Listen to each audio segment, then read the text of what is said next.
Hey guys, and welcome back to Inside Investing. And in today's episode, we're going to be showing you the top 25 stocks that are included in the S&P 500. Let's go.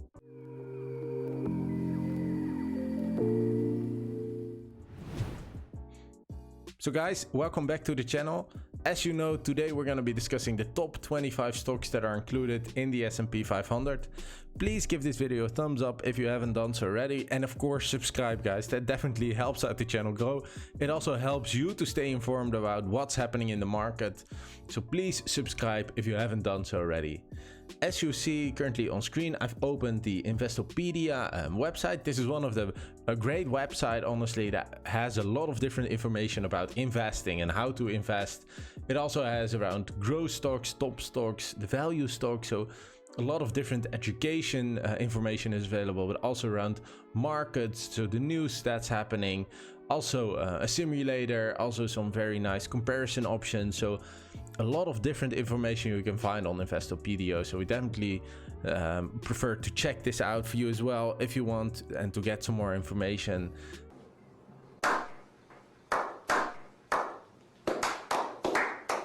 This is one of the articles that we prefer reading. So this is updated on the 26th of October. So that was only a week ago or so. So that's very recent, of course, which of course is very nice. It does need, of course, to be most recent data. So let's see the key takeaways. I think this is nothing too special. Companies must meet certain criteria before being added to an index. Yeah, of course, that makes sense. It's weighted on market capitalization, a higher percentage to the companies with the largest market cap. Yeah, that makes sense as well. So if you want to join the S&P 500, if a company wants to join the S&P 500, it must meet a broad set of criteria, a total market cap of at least $11.8 billion, and a public float of at least 10% shares outstanding. So that all makes sense. And then there we are, the top 25 components by market cap. So these are the 25 biggest companies included. So guys, let's go to the biggest one, which of course is Apple. Apple is a staple in the investment world. I think the returns of Apple in the last decades have been crazy, honestly. If you would have invested just a couple of $100 10 or 20 years ago, you've been quite a rich guy by now. But this, of course, is a company that we really want to invest in, also considering the future that's ahead of Apple. They've announced the Apple 13, Apple 13 Pro, also the new AirPods 3 they've announced. So definitely a lot of cool things are upcoming by Apple, and we definitely expect them to also be a key player in the upcoming decade as well on the technology market. Then we've got Microsoft at around 5.98%, so fairly close to Apple as well. Of course, Microsoft, it's also running on all of our computers. It's the biggest, guys. These are the biggest of the biggest, of course. So we definitely need this to be included. A very significant part of the S&P 500 is being taken up by these two companies. This is around 11%, 12% actually. Just by these two companies. So that's, of course, makes sense. Then Amazon, you know, guys, Jeff Bezos, he's the man. But it's nice that Amazon is also included. Of course, started as a small bookstore, but currently it's one of the biggest players in online markets. Also, they're doing now really expanding in Europe as well, which is currently where we reside in. So it's very nice to see that this is also included for around 3.7%. So definitely also a big one, but not as big as Apple or Microsoft.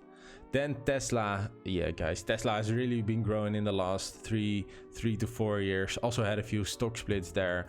It's very nice to see that also they've currently made it into the S&P 500 with around 2.15%. Tesla is now number 4 in the S&P 500. So that's great news, I guess. Then we've got Alphabet. We've got Alphabet Class A and Class C there. So this is both the mother company of Google.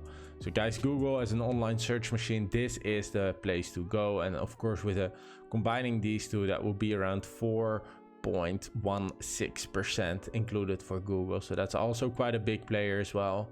Facebook, I think they currently changed their name to Meta or something, around the metaverse. So that sounds very futuristic. I'm not sure if they're also going to be changing their name on the stock market as well, but at least at a 2.02% included in the S&P 500. This is also a nice and big player. So that's of course very nice. Then we've got Nvidia Corporation. So this is around the chips as well, but also the video cards. I'm also running my laptop on a Nvidia video card. So definitely a nice company of around 1.49% included. Then we've got Berkshire Hathaway, guys. This is the one, of course, at around 1.38. I would say quite a big corporation, mainly investing in different companies. So this is very nice that this is also included. Of course, with the King Warren Buffett himself at the head of Berkshire Hathaway. So that's very nice. Then we've got JP Morgan and Chase. So that's around 1.3%. We go a little bit quicker now because these are getting smaller. We've got Johnson & Johnson, of course, pharmacy. Then we've got United Health Group Inc. So that's around 1.09%. Home Depot, if you need to fix something in your house, you go to Home Depot, I guess, in the US. So this is around 1.01% as well, similar to Visa, also at 1.01%. Then we've got the Bank of America at around 0.9%. Then Procter & Gamble, 0.88%. We've got MasterCard. Walt Disney is also there, with Mickey also being on the list at around 0.8%.